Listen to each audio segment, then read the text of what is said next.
Halo, selamat siang semuanya. Siang menuju sore semuanya. Ya, hari ini Sabtu ya kita bakal ada seperti biasa seminar. Seminar apa? Jadi biasa kalau misalkan di setiap hari Sabtu ini kita pasti ada seminar kesehatan yang akan ngebahas mungkin beberapa jenis penyakit sama speaker-speakernya nanti akan kupas tuntas beberapa jenis penyakit yang ada hubungannya mungkin dengan pola gaya hidup, tentang apa, tentang sehari-harian. Dan biasanya kalau minggu lalu kan kita bahas serum ya, serum sama Dokter Kiki untuk bahasnya itu lebih ke arah kecantikan. Nah, kalau hari Sabtu minggu ini kita bakal bahas ini ada namanya penyakit, mungkin bukan penyakit apa ya, gangguan kesehatan dispepsia. Jadi setelah yang saya udah baca-baca juga, ini ada hubungannya dengan pencernaan sama lambung kalau nggak salah sih. Saya udah ada baca-baca sedikit juga. Biar kita lebih paham lagi, kita langsung menghadirkan pakarnya hari ini. Jadi hari ini kita ada speakernya Dokter Wijaya. Halo Dokter Wijaya. Halo, selamat siang semuanya. Oke, jadi teman-teman Dokter Wijaya ini salah satu dari barisan EFC Doctors. Nah, barisan pakar-pakar kesehatan yang ada di EFC, Dokter Wijaya ini salah satunya. Jadi Dokter Wijaya hari ini bakal mau bahas tentang dispepsia. Mungkin boleh diceritain dulu Dok sedikit dispepsia itu apa? Kenalan cepat aja. Ya, nanti sekalian di slide itu. Oke, boleh. Oke, kalau gitu langsung aja Dok, nggak apa-apa. Silakan Dok. Ya, terima kasih Bangga. Saya sudah bisa keluar Aman Dok. slide-nya. Oke, bentar ya.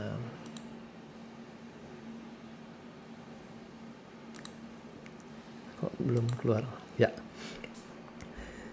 Jadi siang ini kita akan membahas mengenai keluhan pada gangguan pencernaan. Ya, istilah umumnya itu dispepsia.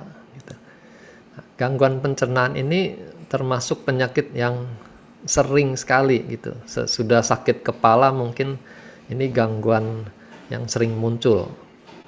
Ya. Dan ada hubungannya tuh sakit kepala, makan obat bikin sakit mah nanti bikin sakit kepalanya jadi lebih sering gitu ya. Jadi seperti lingkaran setan. Nah, kita akan mendalami lebih lanjut berbagai macam gangguan pencernaan ini. Jadi istilah dis ini menunjukkan suatu ketidaknyamanan. Selain dispepsia nanti akan banyak keluhan di organ lain ya, misalnya dysuria itu rasa tidak nyaman pada waktu berkemih. Jadi ini rasa tidak nyaman dalam hal pencernaan. Ini pengertian umumnya. Jadi semua bentuk rasa tidak nyaman itu dikelompokkan dengan satu istilah dispepsia ini. Bisa berupa rasa panas atau rasa nyeri ulu hati, ya ini khas dispepsia pada gangguan di lambung. Ya. Rasa kembung nanti bisa di lambung, bisa di usus karena banyaknya gas ya. Kalau kembungnya belum begitu dominan, mungkin yang bersangkutan hanya merasa tidak nyaman aja, perutnya nggak enak ini gitu. Kalau ditanya detailnya nggak enaknya seperti apa, ya pokoknya nggak enak dah gitu. Ya itu dispepsia. Dia bisa mengganggu nafsu makan. Ya. Jadi sebenarnya ini bagian dari perlindungan tubuh untuk mengistirahatkan organ yang sedang terganggu itu. Dia stop asupan dari atas. Ya, jadi secara alamiah tuh tubuh akan membuat rasa tidak ingin makan. Gitu. Bahkan kalau gangguannya lebih parah, tidak ingin makan itu berubah menjadi mual. Ya, itu makin lagi tidak ingin makan. Lihat makanan aja sudah rasanya ngeselin gitu, bukan bikin nafsu makan tapi bikin tidak nyaman. mungkin dia masih bisa makan, tapi tidak bisa banyak. Jadi makan sedikit aja rasanya sudah kenyang. Gitu.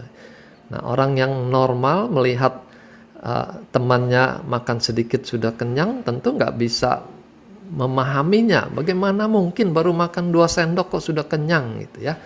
Tapi buat penderita dispepsia ya itulah kenyataannya. Dia hanya bisa mencerna sedikit. Ya. Nah, kalau terjadi hambatan dalam aliran makanan, itu bisa terasa perutnya tuh melilit. Ya, kita mungkin semua pernah alamin waktu kita mencret gitu. Itu perutnya melilit yang kita sebut sebagai kolik. Ya. Sakit sekali, lalu dia hilang, lalu nanti kambuh lagi. Jadi nyeri yang hilang timbul itu biasanya kita kaitkan dengan kolik. Ya. Ini sedikit kita bahas sistem pencernaan makanan. Ya. Jadi di sini di sisi kiri tergambar saluran pencernaannya. Ya. Mulai dari mulut, lambung, usus besar sampai di ujungnya anus. Itu semua saluran pencernaan. Tapi untuk mencerna makanan dibutuhkan sistem yang lebih rumit lagi dari sekedar salurannya saja. Ya. Jadi itu melibatkan enzim-enzim pencernaan, ya, melibatkan asam empedu. Nah, itu organ lain juga terlibat dalam sistem pencernaan ini, yaitu liver atau hati, empedu, dan juga pankreas untuk mengeluarkan enzim-enzim pencernaan. Ya. Jadi dispepsia ini bisa terganggunya di saluran pencernaannya atau pada organ-organ yang terkait sistem saraf juga, khususnya saraf otonom, ya, saraf yang mengurusi organ-organ tanpa kita harus memberi instruksi. Jadi dia secara otomatis. Nah, di mulut itu sudah dimulai proses pencernaan. Kita diberi gigi geligi itu untuk mengunyah makanan yang dalam kunyah dipotong-potong, digiling oleh gigi geraham tuh sampai dia halus, ya. Dan dibantu oleh lidah. Lidah pekerjaannya tuh juga secara otomatis tuh bisa membolak-balik makanan yang ada di mulut kita. Di permukaan lidah juga kita dilengkapi dengan, ya, jadi ini juga menimbulkan kenikmatan waktu kita makan. Jadi kalau lidahnya terganggu, pengecapannya terganggu, walaupun makanannya enak tuh orang juga bisa kehilangan nafsu makannya karena terasa hambar di mulutnya, ya. Lalu di mulut tuh ada air liur, itu dipenuhi dengan awal di dalam mulut, ya.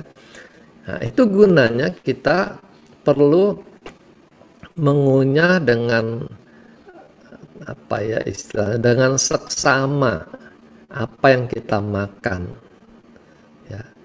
Jadi jangan telan. Itu berarti pekerjaan yang mestinya dilakukan di mulut kita limpahkan ke lambung, gitu ya. Nah, di mulut Tuhan kasih gigi, lambung itu tidak ada gigi. Jadi kita bisa bayangkan betapa beratnya pekerjaan lambung kalau kita mengunyah seadanya, ya. Nah, di lambung makanan yang sudah dihaluskan itu dicerna lebih lanjut. Nah, sekarang sudah bukan lagi pencernaan mekanik oleh gigi geligi, tapi lebih ke pencernaan kimiawi, ya.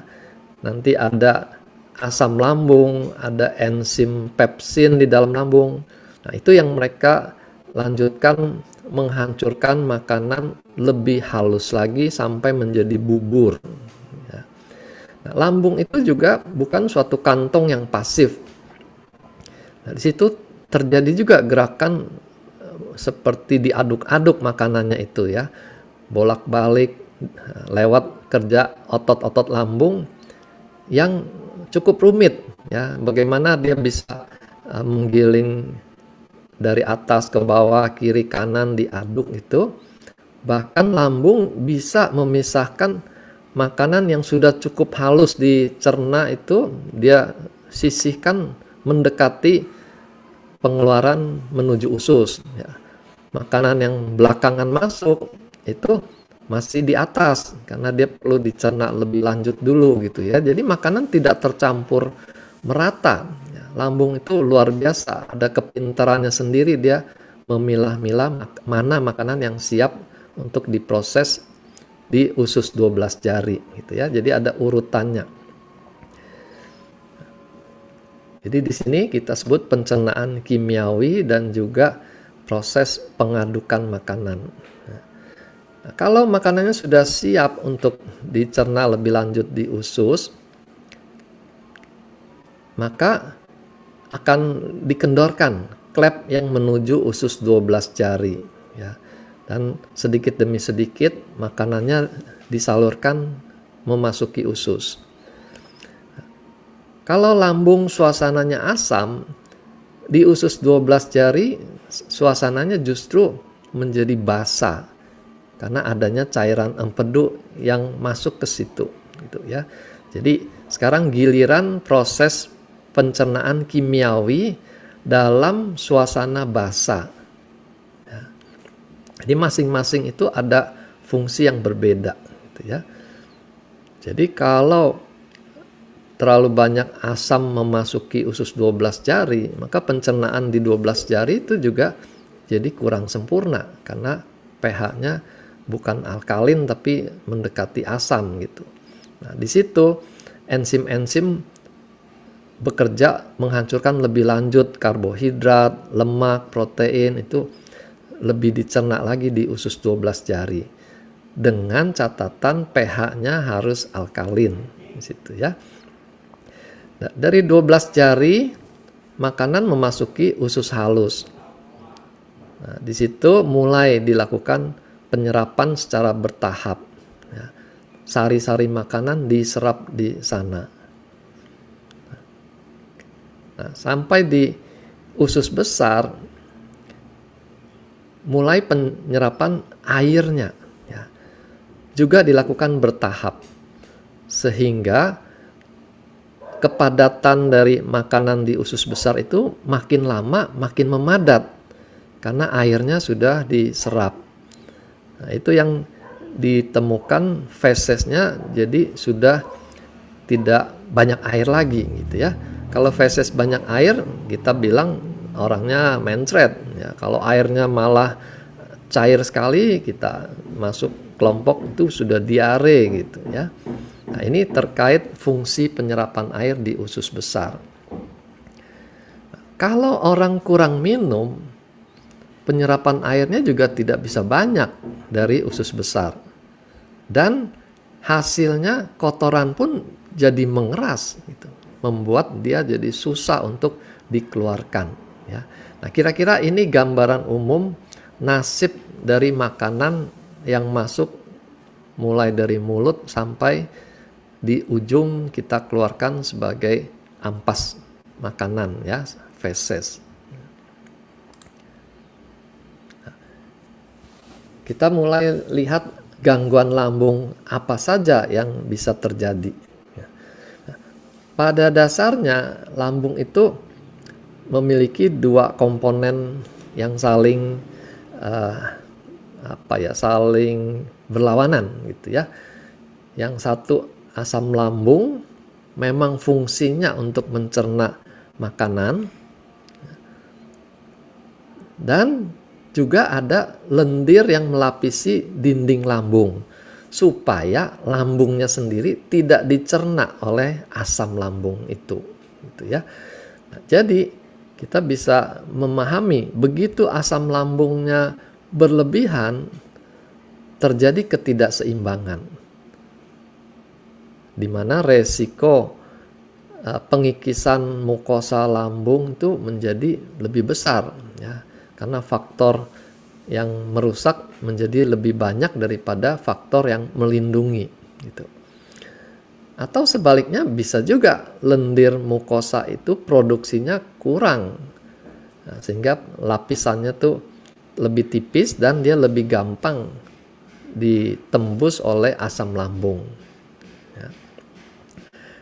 Kalau sampai asam itu mengenai selaput lambungnya, maka terjadilah kerusakan. Mulai dari merah saja ya, karena kena asam tuh jadi merah, sampai dia jadi luka. Ya. Kita bisa lihat gambar di kanan ini, contoh mukosa lambung yang sudah mulai bolong gitu ya, sudah mulai terluka, makin dalam ya. Bisa kejadian luka ini tembus ke dinding luar dari lambung. Jadi asam-asam lambung dan enzim pencernaan itu keluar ke dalam perut. Wah, itu suatu kondisi yang sangat membahayakan. Karena organ-organ usus lain juga akan ikut meradang, ya, dirusak oleh asam lambung itu. Nah, di sini kita mesti ingat, jangan biarkan sakit lambung tuh sampai berlama-lama. Ya. Pengikisan itu kita sebut erosi. Tapi kalau sudah sampai ada ceruknya, ada lubangnya, itu ulkus. Ya.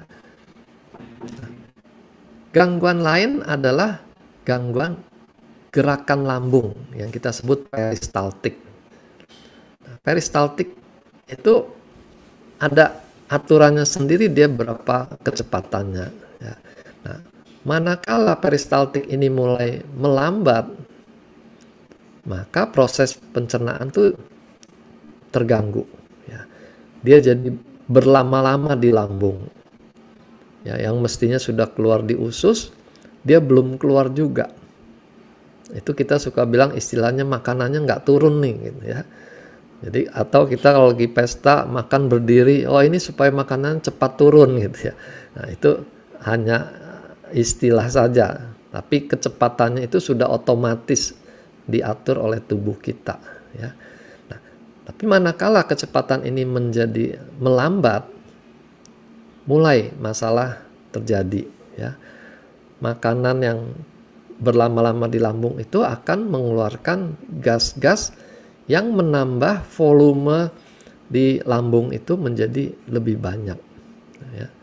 Nah, di situ kita mulai merasa kembung, mulai merasa nggak enak, mual gitu, karena penumpukan dari makanan ditambah gas, ditambah asam lambung lagi. Gitu.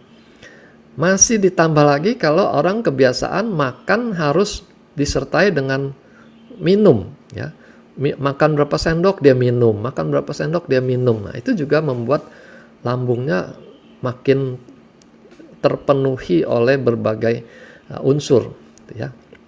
Nah, gas lambung ini itu lebih mudah bergerak, jadi dia akan mencari tempat untuk keluar. Ya. Kalau dia keluar ke atas, kita sebut itu bertahak, ya, gitu. Nah itu gasnya keluar melalui kerongkongan, keluar di mulut, itu bertahak. Ya. Nah, di situ ada klepnya, ya, antara lambung dan esofagus tuh ada klepnya.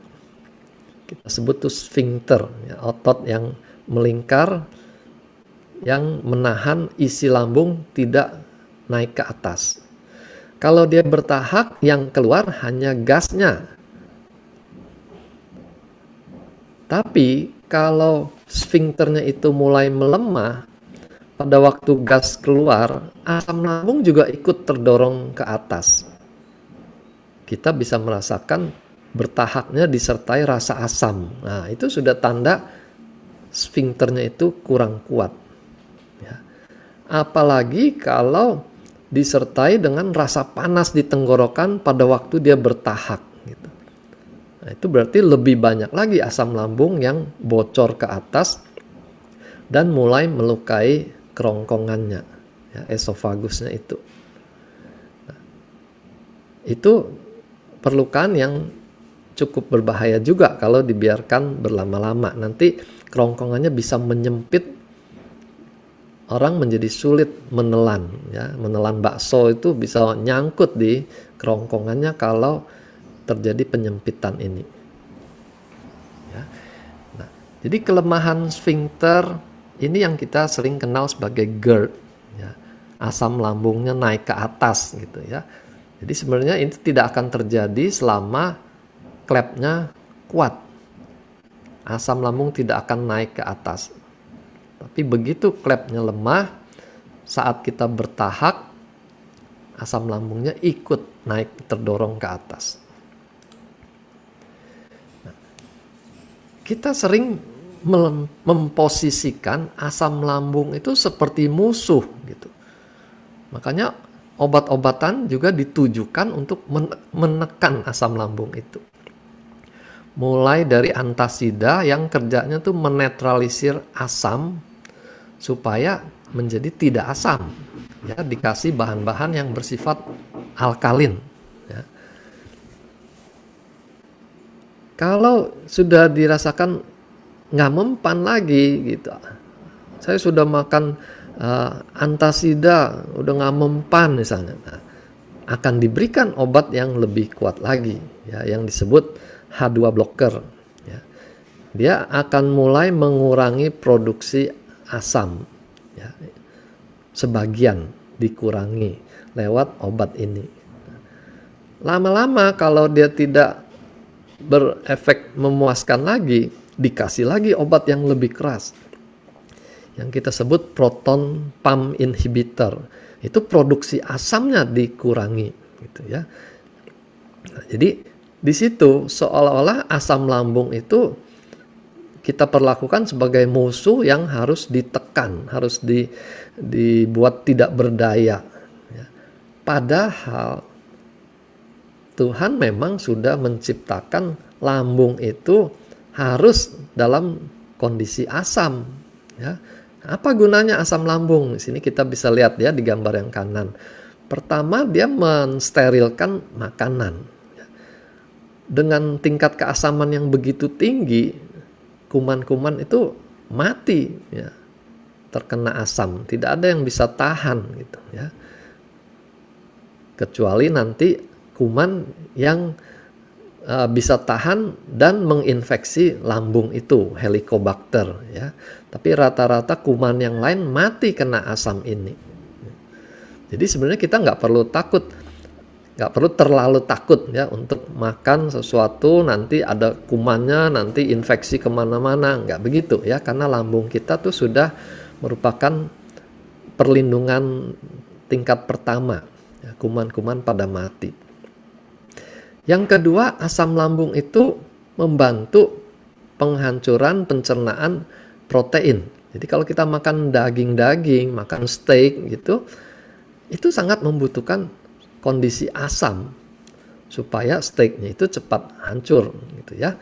Nah, kalau dibuat menjadi tidak asam, berarti daging yang kita makan itu juga tidak tercerna dengan baik gitu.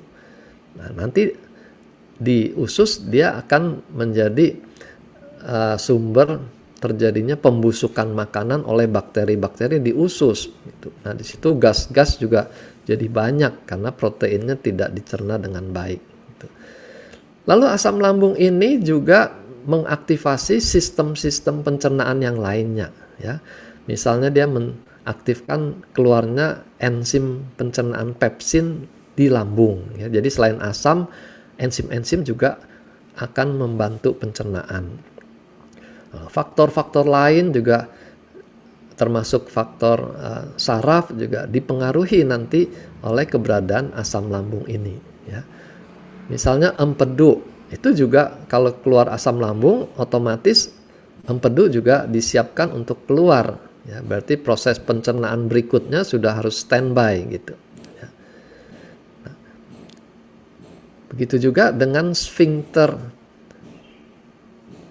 Dengan kondisi keluarnya asam lambung, sphincter itu akan menjadi lebih berkontraksi ya. Dia siap memblok supaya makanan jangan keluar dulu sebelum dicerna dengan baik, ya, entah keluar ke atas atau keluar ke usus gitu, ya.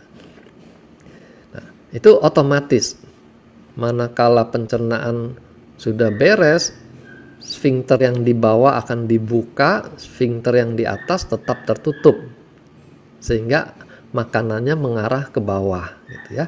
Nah, jadi kita bisa bayangkan begitu asam lambung ini kita ganggu keseimbangannya, maka 7 fungsi dari asam lambung ini jadi kita hilangkan juga ya, kita kurangi dia. Jadi masalahnya sebenarnya yang perlu kita tanyakan adalah kenapa asam lambungnya itu jadi berlebihan gitu ya. Bukan pokoknya asamnya dikurangi, bukan begitu, tapi kenapa dia menjadi abnormal produksinya. Nah, ini beberapa faktor yang bisa mempengaruhi produksi asam lambung menjadi lebih banyak ya. Misalnya yang sering kita kaitkan tuh emosi marah terutama ya. Atau kehidupan yang banyak dengan stres. Nah, seperti di sebelah kanan itu ada artikel mengenai hipersekresi asam. Jadi produksi asam yang berlebihan terkait dengan peristiwa kehidupan yang penuh dengan stres. Dan lebih lanjut jangka panjang dia akan menimbulkan ulkus, yaitu luka-luka tadi di lambung itu, di lambung atau di 12 jari ya. Jadi ini sudah cukup banyak diteliti hubungannya faktor emosi, faktor stres dengan gangguan lambung ya.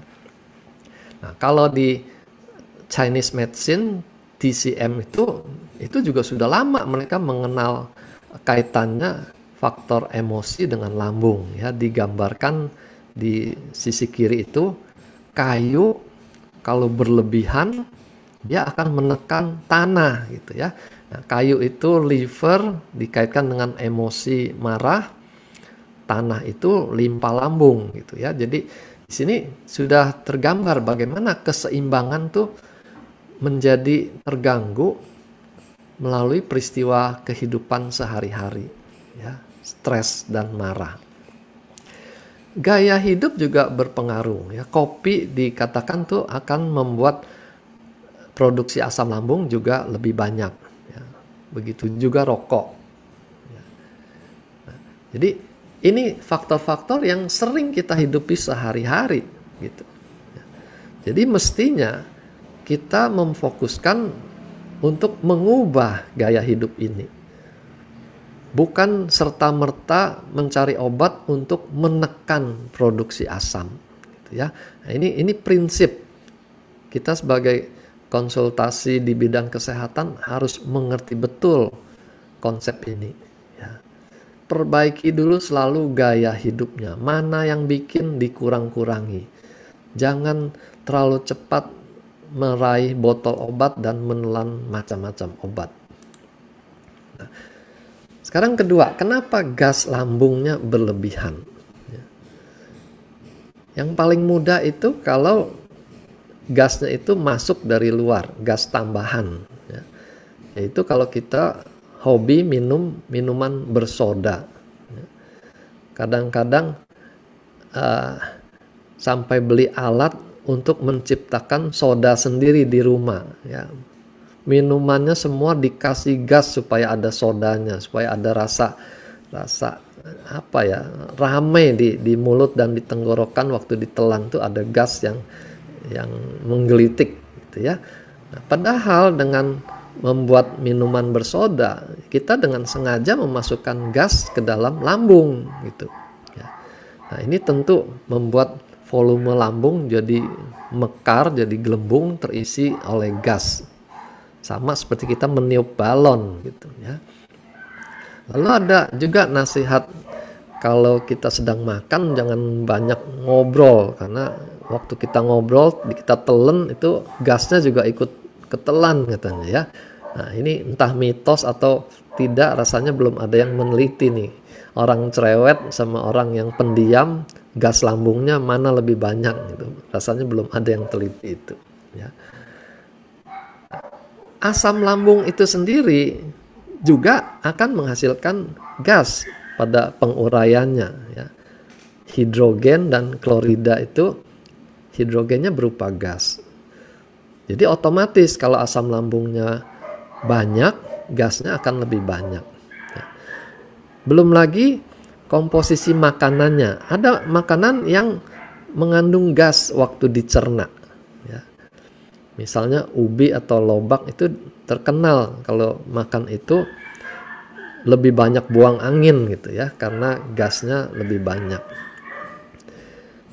Kembali ke rokok dan nikotin ya, itu menimbulkan rasa kembung ya, rasa tidak ingin makan. Jadi kadang-kadang orang sengaja merokok karena bisa menjaga berat badan katanya ya, dia jadi tidak ingin makan ya. Itu suatu alternatif yang menukar sesuatu hal buruk dengan hal yang lebih buruk lagi gitu ya. Tidak makan memang tidak membuat dia jadi gemuk, tapi rokoknya kan menimbulkan berbagai penyakit ya. Lalu dikatakan juga kehadiran rokok nikotin ini lebih memudahkan terjadinya kram lambung atau kolik lambung tadi ya. Nah, hal yang ketiga, peristaltik lambung tuh melambat, atau tadi dibilang makanannya nggak turun-turun ya, atau disebut lambung malas gitu ya. Nah, ini bisa terjadi kalau terlalu banyak makanan yang masuk sekaligus. Tentu antriannya jadi panjang untuk bisa keluar dari lambung. Jadi kerja lambung menjadi berat ya. Ditambah lagi tadi tidak dikunyah dengan baik di mulut, semua telan-telan jumlahnya banyak. Lambungnya akan kelelahan untuk mencerna semuanya ya. Nah, lalu ada juga teori food combining ya. Protein jangan ketemu dengan karbohidrat dalam jumlah yang sama besar gitu ya. Ya, kita bisa maklumi dasar teorinya karena lambung tuh pH-nya asam. Bagus untuk mencerna protein. Ya. Sebaliknya nanti karbohidrat butuh pH yang alkalin supaya enzimnya bisa bekerja dengan optimal gitu. Jadi itu protein dan karbohidrat tuh membutuhkan suasana pH yang berbeda gitu ya. Jadi kalau makanannya dicampur sama beratnya, berarti dua-duanya tidak tercerna dengan baik gitu. Itu dasar teorinya food combining itu seperti itu. Nah, selain karbohidrat dan protein, lemak juga membuat makanan tertahan lebih lama di dalam lambung ya. Dia akan keluar terakhir ya, makanya kalau makanan banyak mengandung lemaknya, pencernaannya juga jadi lebih lama di lambung itu ya. Nah ini kalau sering terjadi setiap hari lama dicerna di lambung ya, peristaltik lama-lama tuh jadi melambat ya. Nah terus kita kaitkan dengan nasihat-nasihat dari zaman nenek gitu ya. Kalau makan jangan sambil baca buku. Nah, siapa yang pernah dapat nasihat seperti itu ya? Nah, ini juga mungkin suatu mitos, tapi ada dasar logikanya gitu ya. Karena otak kita tuh mengatur suplai darah ke organ mana kan berdasarkan aktivitas gitu ya. Jadi kalau kita saat makan dan mencerna makanan, kita butuh lebih banyak darah mengalir ke sistem pencernaan. Tapi kalau kita belajar, itu butuh darah lebih banyak ke otak. Makanya sulit kalau orang habis makan kenyang lalu disuruh belajar gitu ya. Karena otaknya nggak bisa, otaknya akan terdorong untuk mengantuk. Bawaannya maunya tidur gitu ya. karena aktivitasnya tidak disupport oleh suplai darah ke otak yang cukup gitu, ya. Nah, nasihat yang klasik ini kita bisa modifikasi di zaman ini ya. Kalau makan jangan sambil baca HP gitu ya, karena beritanya kemana-mana, fokusnya jadi tidak di pencernaan. Belum lagi kalau baca HP beritanya bikin kita marah misalnya gitu. Nah, itu kan produksi asam lambungnya jadi tidak sesuai lagi dengan kebutuhan karena ada emosi marah tadi. Gitu, ya. Lalu secara pengobatan Chinese medicine juga ada hubungannya. Ya. Banyak pikiran itu akan membebani limpa dan lambung, dan limpa lambung itu organ yang terkait dengan pencernaan. Ya. Nah, jadi betul penelitian mengenai stres tadi akan membuat sistem pencernaan kita melemah. Nah, salah satunya dengan kelambatan dari peristaltik ini, ya, makanannya nggak turun-turun. Ya. Nah, ini di gambar di kanan kita lihat bagaimana dalam kondisi normal tuh lambung mengaduk-aduk makanan ke atas, ke bawah, kiri, kanan tuh supaya tercerna semua dengan baik. Gitu. Lalu dia akan memisahkan mana yang sudah siap pencernaannya, dikeluarkan lebih dahulu ke usus 12 jari. Ya. Nah, ini ada sphincter yang membatasi usus dengan lambung. Ya, sphincter pylori namanya. Nah, kalau terjadi gastroparesis, kelumpuhan dari saraf-saraf yang bekerja di lambung, ya, lambung tidak akan bisa menyalurkan makanan tepat waktu ke usus, ya, dia numpuk di lambung. Itu yang benar-benar makanannya nggak turun-turun, ya. Oke. Nah, ini gambar lebih lanjut mengenai fungsi lambung yang normal. Ya. Jadi gerakannya walaupun teraduk-aduk, itu ada gerakan yang ritmik ya, yang secara teratur mendorong ke arah bawah. Gitu. Nah, itu yang membuat makanan mengalir ke usus secara teratur ya, karena ada gerakan dari otot yang diatur oleh saraf otonom ya.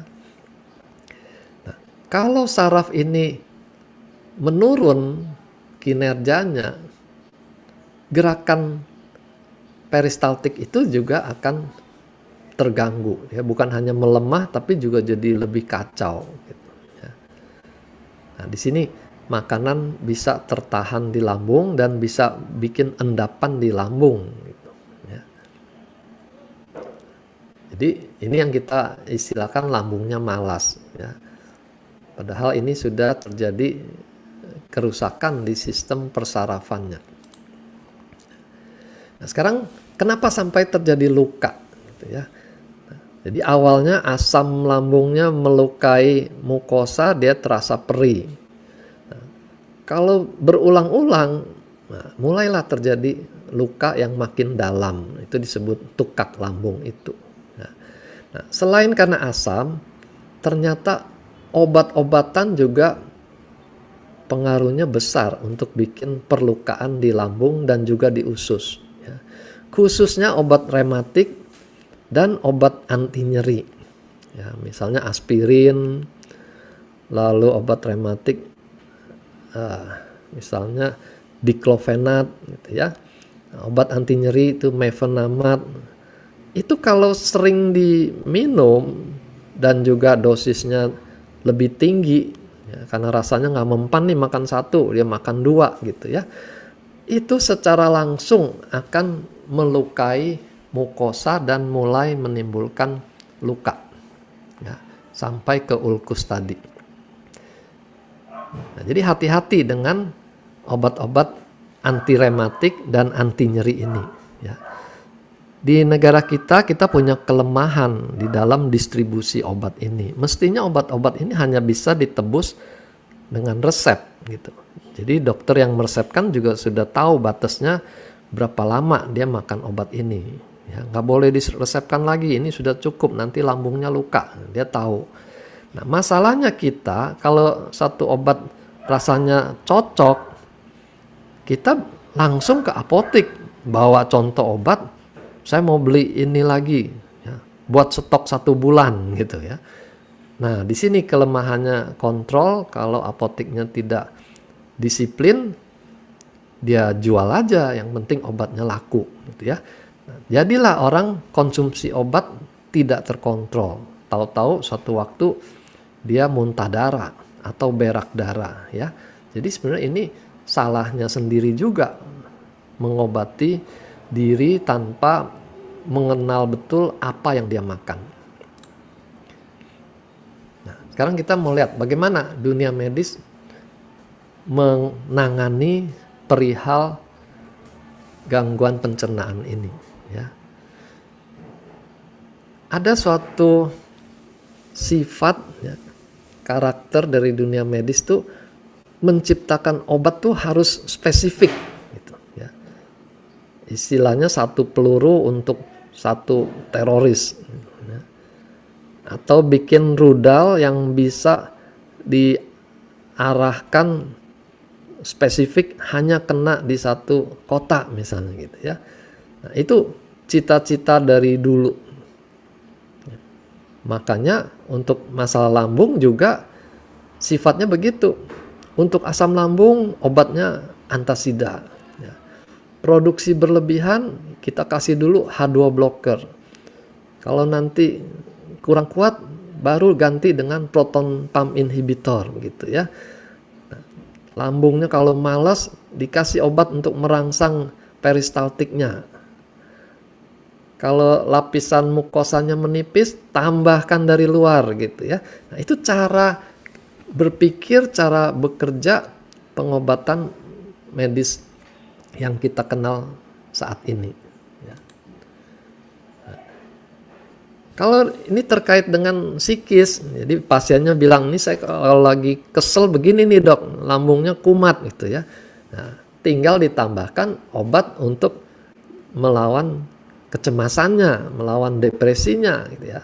Tambahkan selain obat lambung tadi gitu. Nah, yang repot kalau pasiennya mulai bertanya, ini saya sakit nggak sembuh-sembuh, ini kemungkinan kanker nggak ya dok? Nah, gitu. Wah, pertanyaan itu otomatis akan disusul dengan berbagai pemeriksaan tambahan ya. Mulai dari dikeker lambungnya, dikeker ususnya, ya, sampai ke MRI segala, gitu ya. Nah, itu mau nggak mau, karena setiap pertanyaan kan harus dijawab. Tanpa pemeriksaan nggak bisa menjawab apakah ini kanker. Gitu, ya. Nah, jadi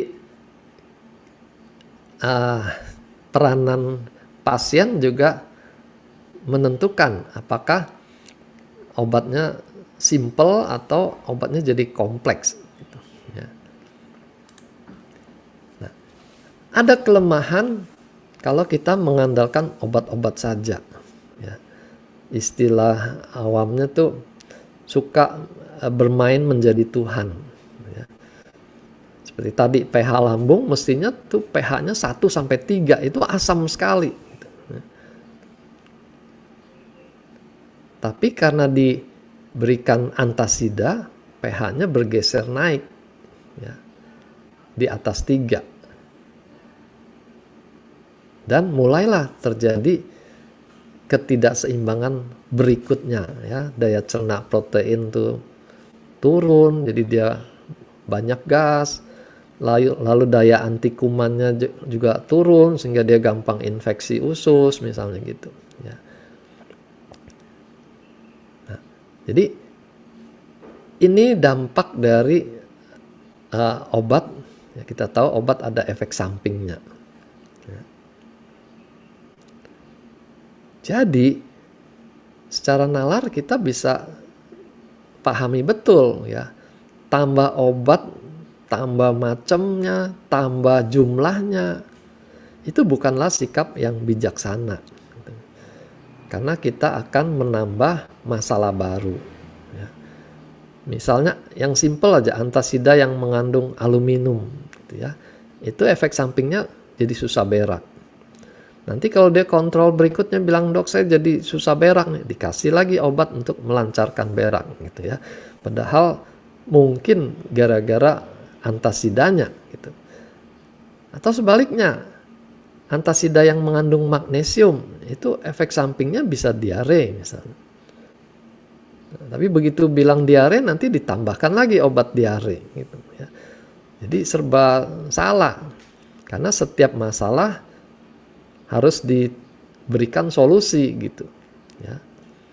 Nah, obat mulas itu juga ada efeknya. Kalau dia terlalu banyak makan obat mulas, itu ususnya malah jadi seperti lumpuh gitu. Ya, dia malah jadi susah buang air besar. Obat yang H2 blocker dan obat yang proton pump inhibitor juga menimbulkan rasa tidak nyaman di tempat lain, di kepala, ya, di badan rasanya nggak fit gitu. Jadi itu dampak dari diobati gitu ya. Nah ini kita suka bilang nggak diobati salah gitu. Karena munculnya efek samping ini. Nah, bagaimana kalau TCM melihat masalah ini? Ya. Mereka fokus pada kinerja dari lambungnya. Ya. Nah, dikatakan lambungnya tuh ekses, energinya tuh berlebihan karena nyangkut di lambung. Ya, itu biasanya pada orang dengan gastritis yang akut ya, penyakitnya akut masih baru. Itu nyerinya lebih kuat, muntahnya juga lebih hebat gitu ya. Nah, dan mahnya itu lambungnya, perutnya kalau ditekan dia nggak mau, ya. Bisa-bisa tangannya ditangkis gitu oleh si pasiennya karena dia tahu betul ini kalau ditekan dia kesakitan. Nah, itu lambung ekses. Jadi mereka akan berikan pengobatan tuh supaya yang berlebihan ini dialihkan ke tempat lain supaya tidak berlebihan gitu ya.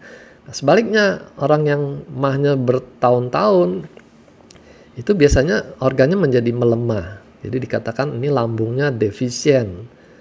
Ya. Nah, itu yang tadi nggak bisa makan banyak, biasanya lambungnya lemah. Nah, nanti akan dilakukan terapi untuk menguatkan lambungnya, gitu ya. Jadi kapan melemahkan, kapan menguatkan itu tergantung kondisi yang ditemukan.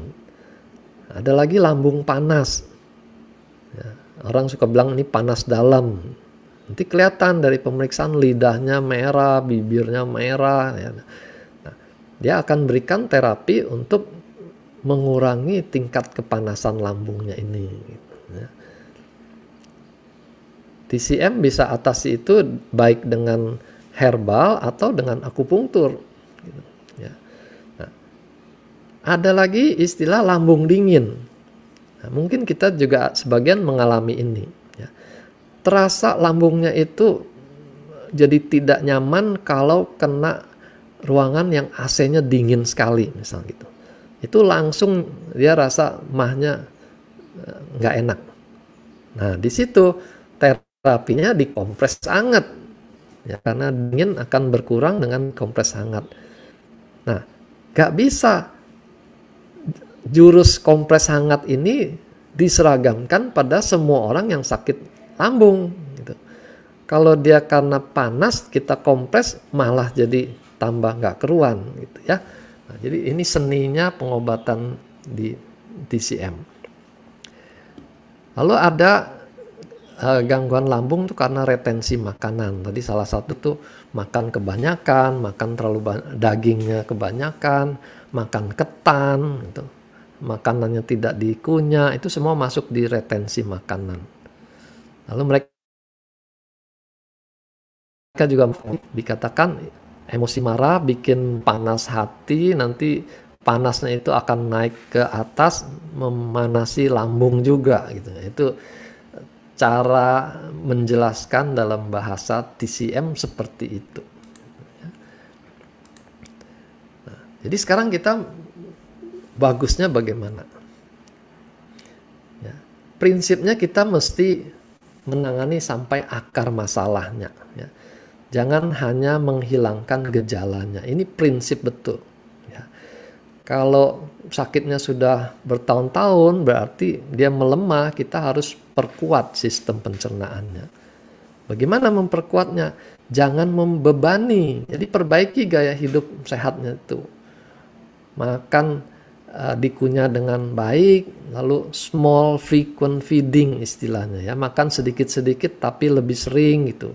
Jangan sekaligus banyak, nanti tahan lama dia nggak makan, malam baru makan lagi, banyak lagi. Nah, itu melemahkan sistem pencernaan. Nah, di sini peranan kita berikan produk yang bersifat nutrisi ya.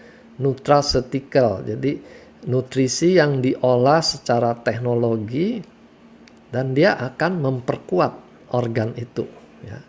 Bukan soal menghilangkan gejalanya, tapi memperbaiki organnya. Kita tahu kita punya SOP ya, baik SOP 100 maupun Subarasi, dan ada daya regenerasi sel memperbaiki jaringan yang rusak. Jadi luka lambung atau luka usus 12 jari ataupun di usus lainnya itu akan diperbaiki dengan SOP ini. Lalu kita punya Utsukushi ya. Nah, ini bekerja probiotiknya dan banyak bahan lain tuh bekerja di usus. Tapi kita punya Fukoidan di dalam Utsukushi, itu bekerjanya bisa di lambung gitu ya. Dia bisa menghambat infeksi Helicobacter pylori, itu sudah diteliti ya. Jadi Utsukushi punya peranan untuk mendukung penyehatan sistem pencernaan kita, baik di lambung maupun di usus ya. Jadi paling ideal kalau masalah ini ditangani secara holistik, secara keseluruhan ya. Ada stres, diajari manajemen stres. Makannya nggak teratur, dipaksa dia untuk disiplin hidupnya lebih baik supaya lebih teratur gitu ya. Nah, itu akar masalah. Ini lebih detail kita sudah pernah bahas lebih dalam ya. Apa peranan SOP, apa peranan Utsukushi.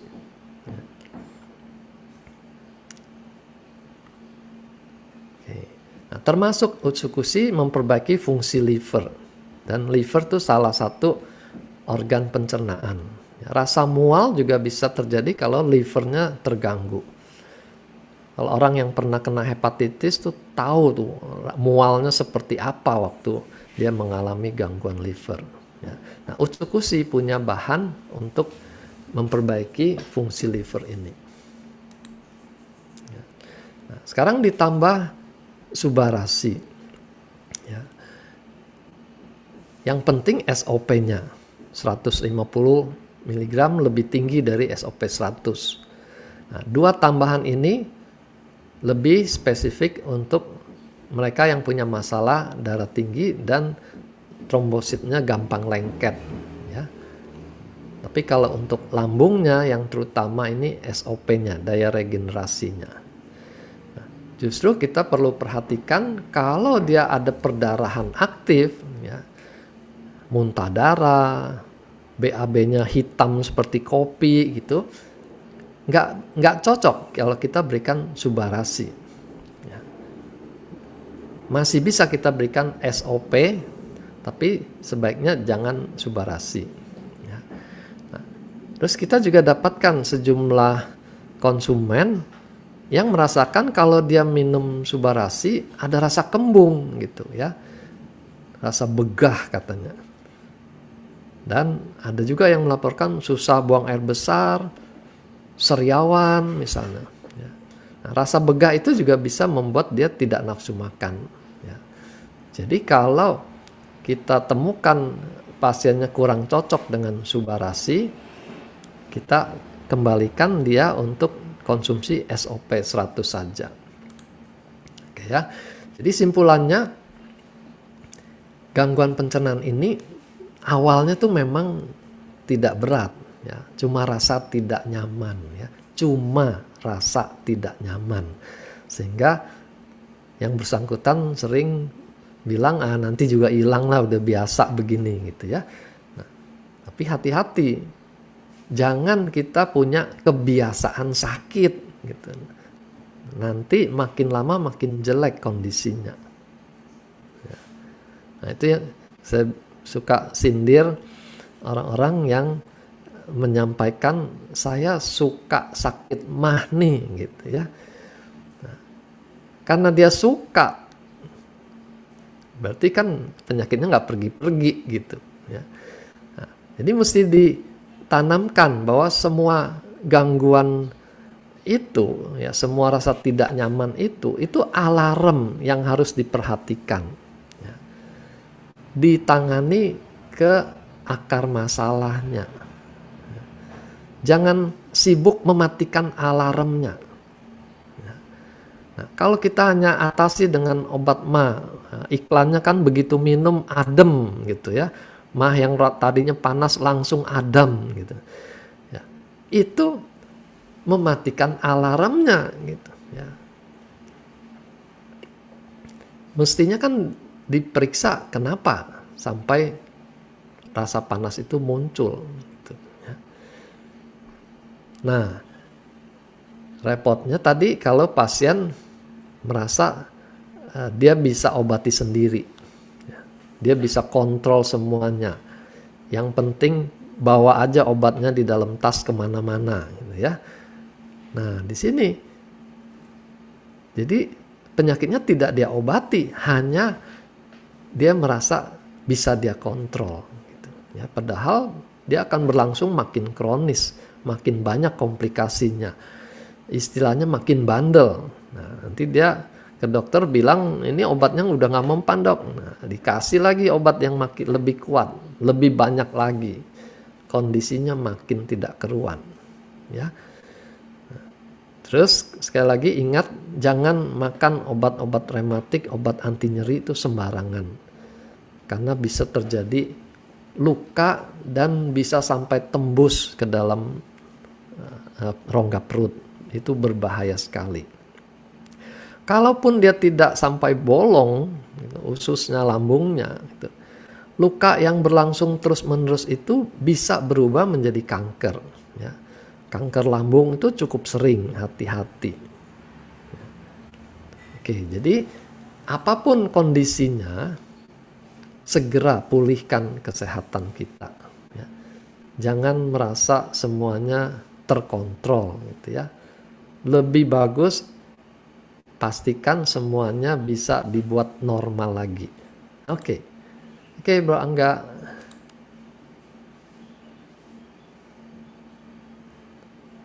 Angga. Ya dok. Yo, saya sudah selesai. Oke, teman-teman. Nah, ini baru boleh nih kita tanya-tanya. Ini saya dari tadi udah ngeliatin banyak yang nanya juga.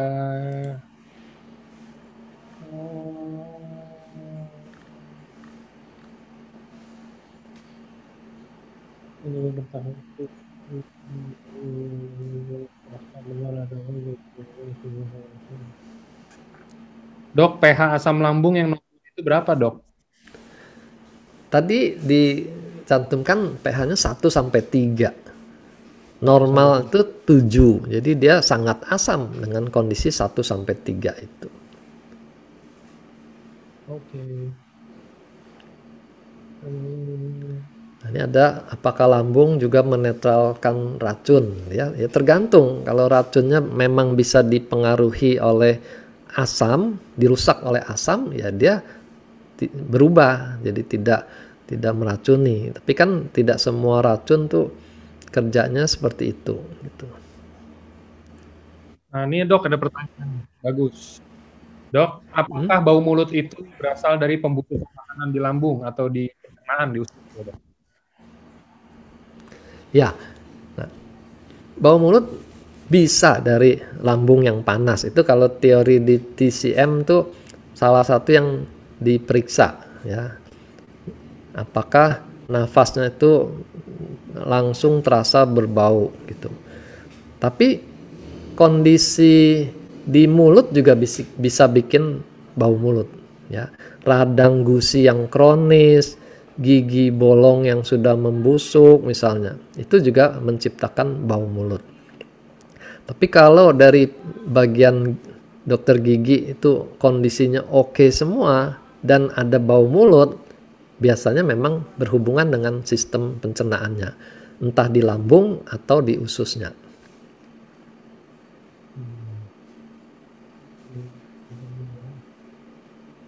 Nah, untuk kondisi itu dia perlu utsukushi untuk bersihkan ususnya.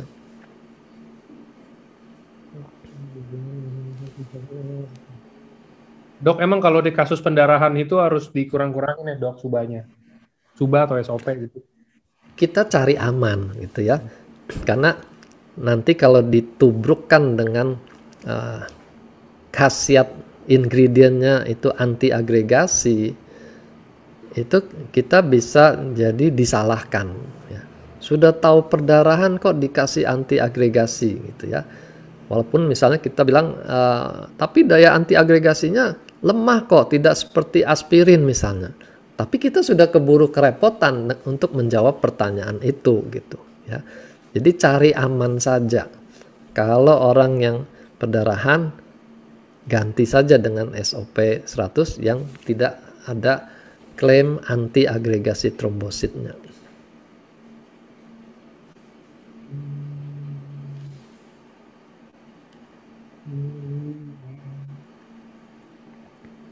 Nah, dok, ini ada yang tanya yang barusan ini yang kan nggak boleh banyak-banyak subarasi karena ada anti agregasi. Tapi sekarang SOP 100 ini lagi rada susah kan barangnya, adanya ini subarasi. Nah, solusinya gimana dok? Apa mungkin nggak full satu saset atau mungkin kalau misalkan harusnya 3 SOP jadi kita cuma minum 2 atau 1 subarasi gitu loh dok? Ya, bisa aja sih kita bikin pengenceran mandiri gitu ya. 3 jadi 1, yang 1 itu dilarutkan minumnya nggak sekaligus, itu kan semua bentuk pengenceran. Bisa saja dicobakan. Cuma saya hanya soroti kalau yang bersangkutan itu kutak-katik soal khasiat anti agregasi, kita sudah jadi kerepotan menjawabnya gitu. Ya, walaupun dia tidak bikin perdarahan, gitu ya, cuma kerepotan menjawab aja.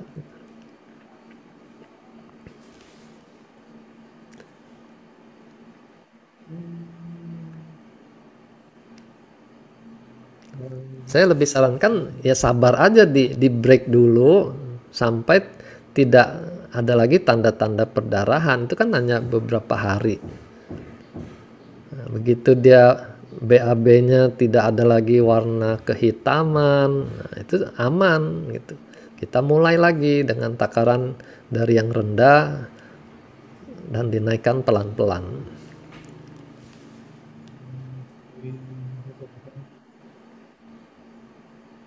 Ini pertanyaan yang general sih. Ini ada yang nanya, dok kalau konsumsi obat mah terus-terusan, itu bisa nyebabin kanker atau tumor di usus nggak? Mungkin ginjal juga ya dok ya? Ginjal kalau dia berbahan kalsium dan dia juga makan tablet kalsium lainnya, kan nanti bisa over kalsium. Kalsium itu bisa mengendap di ginjal kalau dia kurang minum gitu ya. Sama kalau obat penekan asam itu dimakan di atas 2 minggu, itu sudah pasti mulai mengganggu pencernaan ya. Jadi sebenarnya dari pabrik obatnya tuh sudah ada warning, jangan makan obat ini lebih dari 2 minggu gitu. Tapi kan kita nggak hobi baca. Yang penting khasiatnya tokcer gitu ya. Ya, semua yang tokcer diterus-teruskan, ya lewatlah 2 minggu sampai bertahun-tahun.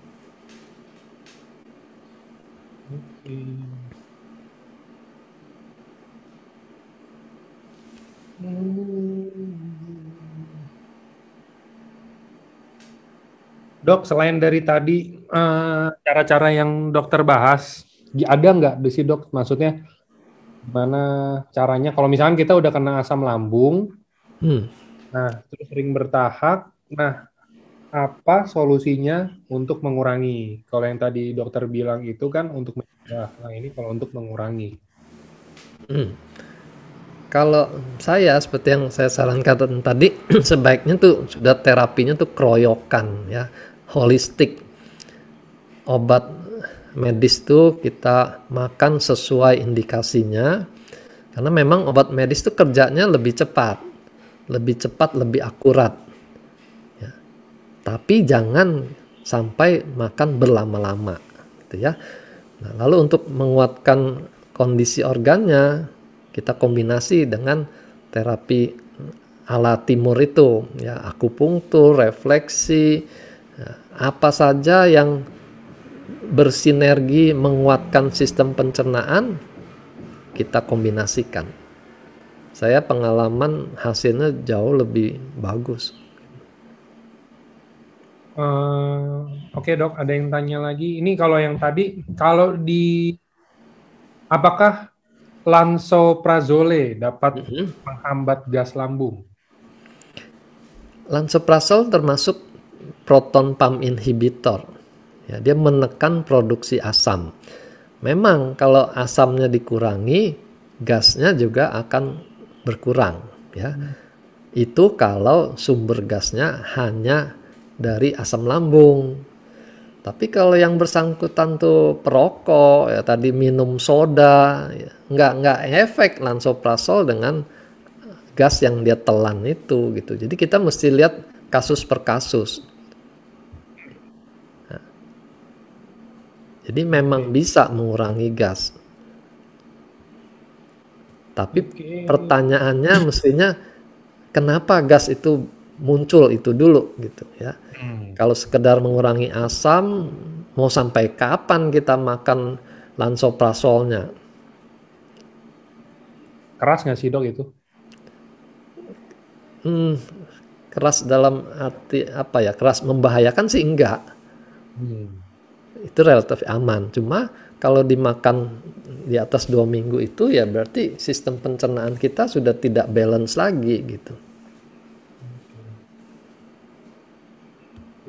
Ini dok ada yang tanya lagi. Dok, ada yang sakit mah parah sampai nggak bisa makan nasi. Terus dia minum suba dan utsu sehari 2 saset. Setelah 3 bulan enakan, terus nggak pernah kambuh lagi, bahkan udah makan nasi normal mungkin ya. Nah kemudian dari yang tadinya sehari suba dan utsu 2 saset, sekarang dikurangin jadi masing-masing saset. Nah terus asam lambungnya kambuh lagi sampai naik leher. Nah kalau apakah harus campur tetap sama obat sakit mah atau asam lambung, ataukah cukup dengan ganti subarasi dan utsunya jadi dua-dua lagi? Kalau bisa diperbaiki dengan nutraceutical ini, ya kan pengalamannya sudah membaik dulu gitu. Ya kita coba balik dulu ke takaran yang memang cocok buat dia segitu gitu. Ya, jadi prinsipnya kita ambil cara yang lebih aman. Tapi kalau misalnya sakitnya itu begitu hebat, dia mesti dibawa ke emergency, ya itu juga pilihan yang tepat untuk saat itu gitu. Jadi kita nggak bilang obat medis itu buruk, bukan. Tergantung kondisi yang ada itu membutuhkan yang mana gitu. Sama ada yang nanya, dok kalau udah kebanyakan makan obat, resistensi itu menurun nggak sih dok sama obat itu? Bisa badan kita tuh yang namanya adaptasi, ya bukan. Kalau resistensi itu biasanya kita pakai tuh untuk kumannya yang resisten. Kalau badan kita itu adaptasi, ya. Jadi efeknya itu memang bisa berkurang kalau dia dimakan jangka panjang karena badan kita beradaptasi. Ya, ya. Jadi kembali pH-nya itu kan Tuhan memang bikin supaya asam. Kita lawan dengan obat-obat yang bikin dia lebih basah. badan kita akan berusaha lagi supaya pH-nya asam, karena memang dia diciptakan untuk pH asam gitu. Nah, akibatnya apa? Dia produksi, ya, sarafnya akan menyuruh produksi lebih banyak asam supaya pH-nya kembali 1 sampai 3 gitu. Nah, di situ yang kita bilang ini obatnya mulai nggak mempan gitu, ya. Padahal bukan nggak mempan, memang tubuhnya harus membalance kembali kondisi sealami mungkin gitu.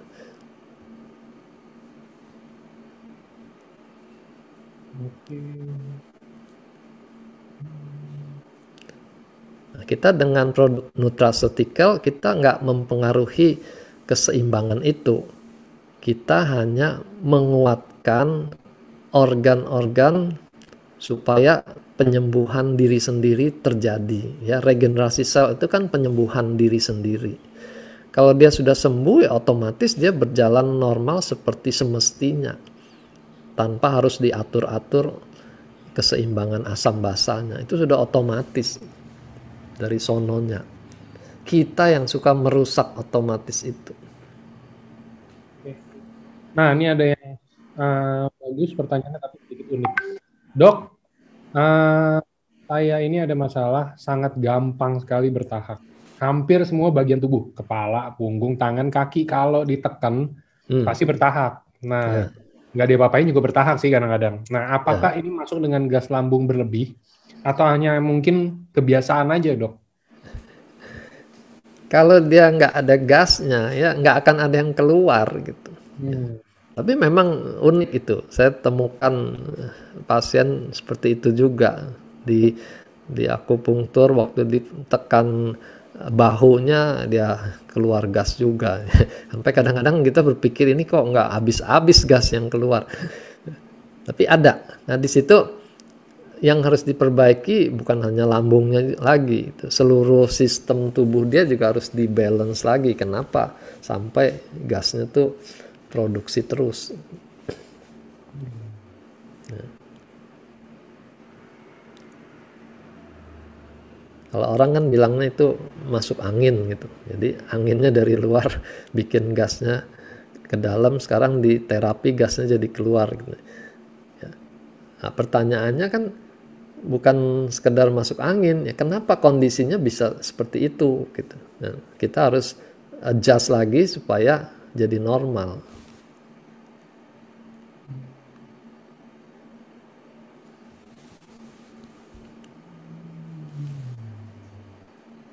Ini ada yang tanya nih, kalau minum Subarashi Utsu tenggorokan jadi kayak panas dalam, apakah berarti dia nggak cocok minum itu ya?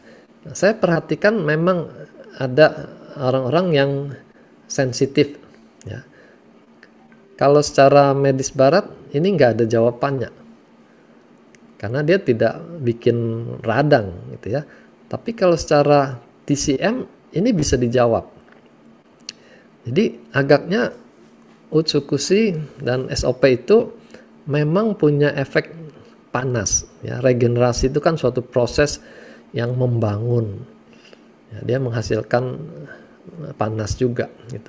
Utsukushi mengaktifkan sistem imun, jadi dikelompokkan juga sebagai bahan yang bersifat panas.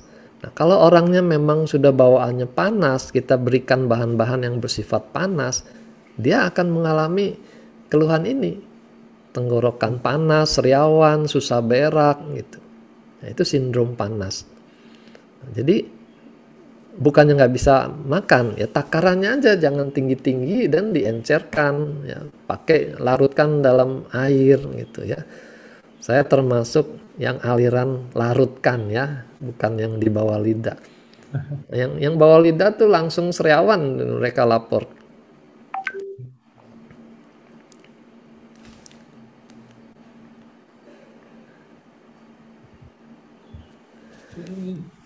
Lagi.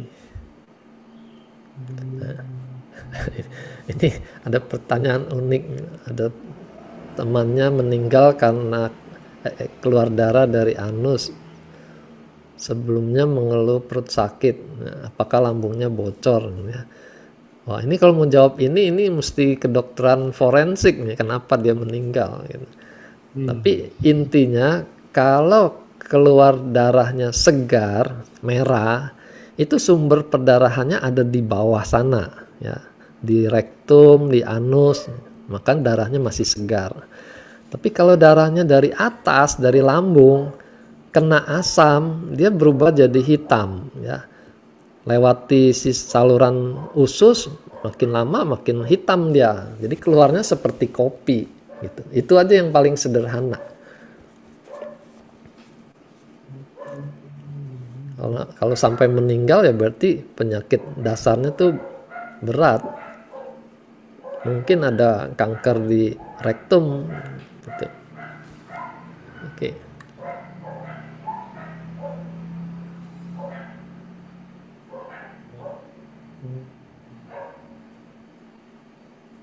Ini tadi udah dijawab untuk nyambung.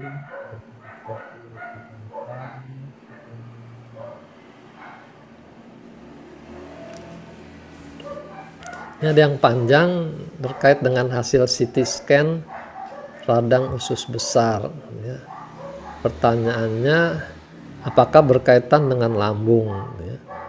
Kalau keluhannya di perut kanan bawah itu bukan area lambung. Lambung itu di pusar ke atas, antara pusar dengan tulang dada, ya, itu areanya lambung.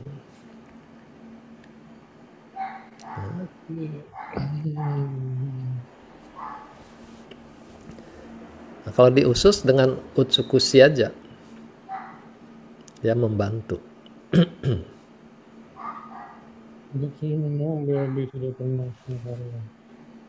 Dok, mau tanya, kalau misalkan kita udah makan nih, udah makan serat, anggapan kita udah makan serat, terus kita udah konsumsi utsukushi juga, tapi namanya buang air besar itu normal setiap hari kan dok ya? Iya. Nah, ini bisa seminggu sekali dok. Umurnya berapa? Umur, kita tarik umur misalkan, ini pertanyaan general ya dok, jadi mungkin 20-30 tahun deh, masih muda. Apakah mungkin ini karena kebiasaan memang dari dulu mungkin enggak setiap hari buang air besar misalkan, Ya. Atau enggak emang ada kayak mungkin pencernaannya terganggu, kita udah konsumsi serat, tapi mungkin karena terganggunya ini parah kan udah bertahun-tahun, jadi harus ada proses. Ya, nah, itu banyak kondisi bisa bikin gitu ya. Kalau umurnya anak-anak, itu karena sistem saraf di ususnya itu tidak sempurna terbentuknya. Ya, seperti tadi yang digambarkan di gastroparesis itu, sarafnya kurang, sehingga aktivitas merangsang peristaltik itu juga kurang. Nah, itu yang bikin dia daya dorong ke bawahnya juga lemah. Ya. Kalau itu berlangsung lama, ususnya tuh akan menampung volume sampahnya lebih besar. Sampai ada istilah megakolon gitu ya, ususnya tuh lebar-lebar. Nah, makin dia lebar, makin lemah daya pompanya, meresnya itu. Daya meresnya makin lemah. Nah, itu sebabnya konstipasi bisa jadi kronis tuh karena lingkaran setannya saling memperburuk gitu. Ya, peristaltik lemah, dia nggak BAB, makin lama makin kering, makin susah lagi BAB, makin melemahkan sarafnya. Ya. Nah itu sebabnya semua yang nggak normal tuh sejak kecil sudah harus dibereskan. Ya. Saya ingat pelajaran kita di kedokteran tuh, jangan percaya dengan jawaban normal dari pasien gitu ya. Bagaimana BAB-nya? Normal dok, gitu ya. Normalnya dia 4-5 hari sekali gitu. Itu normalnya dia. Karena sudah biasa gitu. Jadi kita mesti pastikan memang dia masuk normal atau abnormal. Berarti kalau kayak yang tadi saya bilang itu tinggal harus banyakin lagi makan sayur, makan gitu-gitunya kan ya dok? Iya. Nah, selain sayur tuh enzim juga penting untuk membantu pencernaan dia. Ya. Nah, enzim tuh hanya pada makanan yang tidak dimasak kena panas, karena enzim rusak kena panas. Berarti yang makanan mentah, Yang bisa dimakan mentah itu buah-buahan gitu. Dari buah-buahan tuh pepaya dikatakan paling kaya enzimnya. Dan kita bersyukur gampang dapat pepaya di negara kita. Nah, udah gampang tapi nggak mau makan juga, mau salahkan siapa? Jadi biasakan dia makan sayur, buah pepaya, minum air cukup, dan juga olahraga. Ya. Jalan kaki aja. Jalan kaki itu akan menggerakkan ususnya. Jadi terjadi masas perutnya secara alamiah lewat olahraganya itu. Ya. Lebih bagus lagi kalau dia berenang, karena tekanan otot-otot perut itu membuat ususnya juga seperti dipompa. Nah, itu merangsang peristaltiknya. Nah, itu bagian dari terapi. Ya. Ini ada yang tanya, Dok, berapa lama, Dok, kira-kira jalan kakinya, atau mau olahraga ringan deh, kita bilang kalau ada gangguan seperti tadi itu. Misal. Apa mungkin jalan cuma 5 menit, turun naik kasur, turun naik tangga, misalkan, atau harus keliling komplek, gitu loh. Ya. Kita sebut orang tuh mencari batas cut off-nya gitu ya. 15 menit, kalau 14 menit, kalau 16 menit gitu. Jadi kan sebenarnya bukan itu jawabannya. Ada aktivitas tentu lebih baik daripada tidak ada sama sekali gitu ya. Nah, aktivitasnya lebih frequent, lebih teratur, hasilnya juga akan lebih baik. Nah, batasnya berapa? Ya tergantung kondisi orang itu. Dia biasanya olahraganya seberapa berat, ya standarnya berbeda dengan orang yang nggak pernah olahraga. Jadi atur aja sendiri dosis olahraganya itu seberapa dia sanggup, dan tingkatkan dari waktu ke waktu. Lebih penting tuh konsistennya. Jadi kalau mau dibikin 3 kali seminggu, ya lakukan betul 3 kali seminggu. Mau berapa kilo bisanya nggak masalah. Ya, tentu ada hasilnya. Nah, ini ada yang tanya lagi, tapi nanyanya japri ke saya. Dok, mau tanya, lebih baik mengeluarkan gas dari tubuh itu bertahap atau kentut? Nah, ini banyak pertanyaan nih mungkin. Soalnya gini, Dok, saya jujur, saya pernah diajarin sama orang tua gitu ya maksudnya.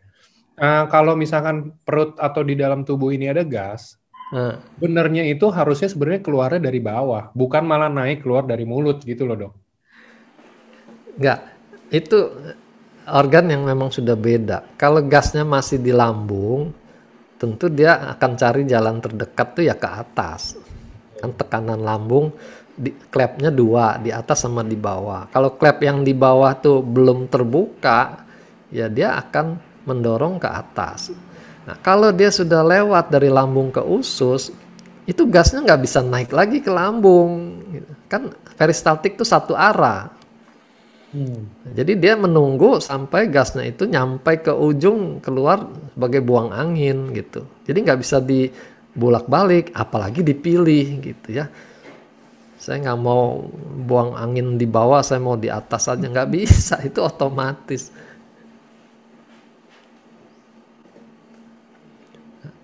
Yang pasti kalau dia lebih sering dari orang normal, ya diperbaiki gitu, bukan memilih salah satu dari 2 hal yang sama jeleknya gitu.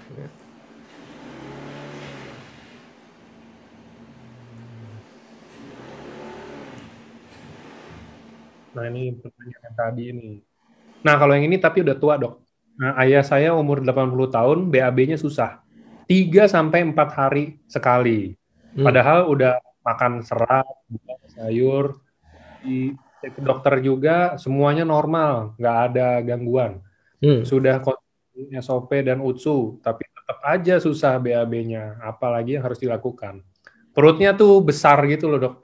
Besar dan keras kayak wanita hamil yang keras mungkin ya udah ya.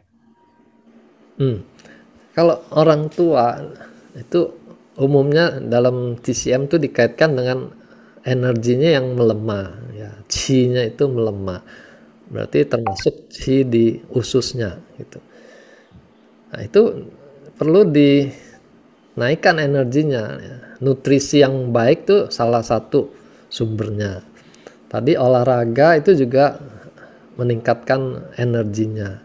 Nah, buat orang tua nggak bisa jalan jauh, di tempat tidur pun dia bisa lakukan dengan mengangkat kakinya itu bersepeda di udara misalnya. Itu juga sama gerakan olahraga yang mengaktifkan otot perut, nanti perutnya akan mengaktifkan ususnya gitu. Ya. Prinsipnya perbaiki semuanya. Kan kita pernah bahas 5 pilar kesehatan itu ya, semuanya harus diperbaiki. Makan, minum, olahraga, istirahat, rekreasi, sama spiritualitasnya. Sama konnichiwa-nya biar bisa makan sehat. Nah, itu termasuk termasuk rekreasi. Iya. Ini ada pertanyaan mengenai batu empedu ya, kita pernah jawab. Produk ini tidak didesain untuk menghancurkan batu, mau batu ginjal, batu empedu gitu. Bukan seperti herbal kumis kucing buat menghancurkan batu ginjal, nggak seperti itu. Kita nutrisi, kita perbaiki fungsi organnya, empedunya, livernya. Nah, apakah kalau organnya diperbaiki, peristaltiknya membaik, batunya keluar atau tidak, itu masih dilihat faktor lain lagi, berapa ukuran batunya gitu. Kalau di atas 2 cm dia nggak bisa lagi keluar dengan sendirinya gitu.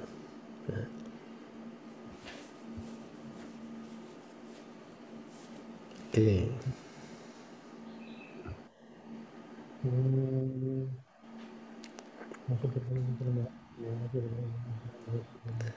Dok, setiap kali sesudah makan, saya langsung buang gas dari bawah berkali-kali. Apakah berarti pencernaan saya bermasalah? Apa itu normal? Ya, saya belum singgung tadi di presentasi ya. Kita sistem pencernaan ini ada yang namanya gastrocolon reflex, gitu ya. Walaupun koneksinya dari lambung itu tidak ke usus besar, melainkan ke usus halus. Tapi secara saraf, hubungan lambung dengan usus besar itu lebih dekat. Makanya ada gastrocolon reflex. Begitu lambung terisi, itu ada rangsangan pada usus besar untuk mulai mengosongkan diri. Supaya nanti kalau makanan sampai ke usus besar, muat, ya, gudangnya sudah dikosongkan gitu. Makanya habis makan peristaltik usus besar meningkat. Ada yang langsung berasa ingin ke belakang, atau ada yang hanya buang angin aja. Ya, itu karena gastrocolon reflex gitu. Ya. Itu normal nggak? Ya. Normalnya ya nggak sampai segitu sensitif ya. Jadi kalau begitu makan harus segera cari WC, itu ya nggak normal juga. Berarti pengosongan ususnya tidak sempurna selama ini gitu ya, sehingga ada sampah yang sudah ready dikeluarkan. Begitu juga dengan gasnya itu sudah ada di ususnya, bukan karena dia makan gasnya nyampe ke usus, belum, itu perlu berjam-jam, tapi sudah ada stok gas di usus besar ya. Ini yang perlu diperbaiki. Kalau makanannya yang sehat, sayur buah mencukupi, kondisi itu mestinya nggak terjadi gitu ya, gasnya nggak akan banyak. Mungkin dia makan dagingnya terlalu banyak dan tidak makan sayur buah, jadi pembusukan di ususnya itu lebih dominan. Itu aja. Oke. Ya, ada yang tumor kolon baru kolostomi, kasih utsu dulu baru kasih suba gitu ya. Itu nggak pengaruh sih. Kalau dia kolostomi, dia hanya tempat keluarnya saja ke dinding perut, tidak melewati anus gitu ya. Kasih dua-duanya nggak masalah, nggak usah digilir. Karena dua produk kita itu kan fungsinya berbeda tapi saling sinergi gitu. Yang satu regenerasi, yang satu membersihkan. Nggak usah tunggu bersih-bersih dulu baru dikasih makanan, nggak usah. Toh kita setiap hari juga ada yang makan, ada yang bersih-bersih, nggak pakai giliran. Masukin aja dua-duanya. Oke. Dok, ini ada yang sedikit melenceng dari topik, tapi ini, dok, kalau di bawah lidah, Hmm. urat-urat di bawah lidah itu warnanya biru, terus terlihat jelas. Hmm. Nah, itu kira-kira ada gangguan apa ya, dok? Kemarin saya dapat video ya, tapi dari Chinese medicine itu ya. Nah, mereka kaitkan kondisi urat di bawah lidah itu dengan kondisi pembuluh darah yang ke otak juga gitu. Jadi kalau kondisi vena-vena bawah lidah itu sudah berkelok-kelok, warnanya gelap, itu setidaknya juga menggambarkan kondisi pembuluh darah di tempat lain gitu, dan dia kaitkan dengan di otak. Ya. Nah, di situ kita jangan menunggu gitu, jangan menunggu jadi stroke baru bilang tuh kan betul gitu. Ya, lakukan aja perbaikan sesedini mungkin gitu, membersihkan pembuluh darah kan salah satu lewat bersihkan usus gitu, supaya jangan nambah lagi toksin-toksin yang menumpuk di darah lalu mengendap di pembuluh darah gitu. Kan kita lihat risetnya Subarasi itu kan bisa membantu juga pembentukan plak-plak di pembuluh darah itu tidak terjadi gitu ya.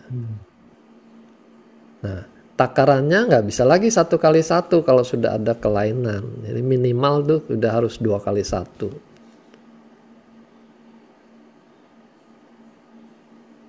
Oke. Sama dok ada yang tanya, kalau konsumsi film tea, apa nih? Apa? Bentar. Film tea.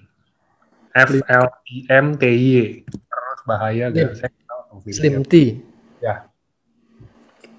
Ya, itu slim tea juga semua orang mencari jalan pintas gitu ya, mau langsing minumin teh. Karena teh itu ceritanya dia bisa mengkatalisir lemak gitu. Tapi kalau semua yang efeknya kuat itu dimakan secara rutin, dia ada efek samping juga ya. Nah, misalnya teh hijau kita kenal itu kan antioksidan yang kuat. Tapi penelitian di Jepang tuh profesor yang khusus di bidang pencernaan, dia sering melakukan teropong lambung gitu, dan dia temukan orang Jepang itu kanker lambungnya lebih tinggi. Dia curiga ini ada kaitan dengan kebiasaan minum teh itu gitu ya. Jadi ya sama, herbal itu juga seperti obat, makin keras efek herbalnya dia makin mendekati obat beserta semua efek sampingnya ya. Nah, di sini kita punya keunggulan nutraceutical ini dari nutrisi gitu. Dia tidak termasuk di kelompok herbal, dia lebih aman ya. Jadi kalau mau melangsingkan dengan cara alamiah lah, dimasukkan kalorinya dikurangin, pembakarannya ditambah. Jadi nggak ada cara lain selain diet yang benar dan olahraga untuk membakar kelebihan lemaknya ya. Jangan andalkan obat ataupun herbal, itu membohongi diri sendiri itu Ya.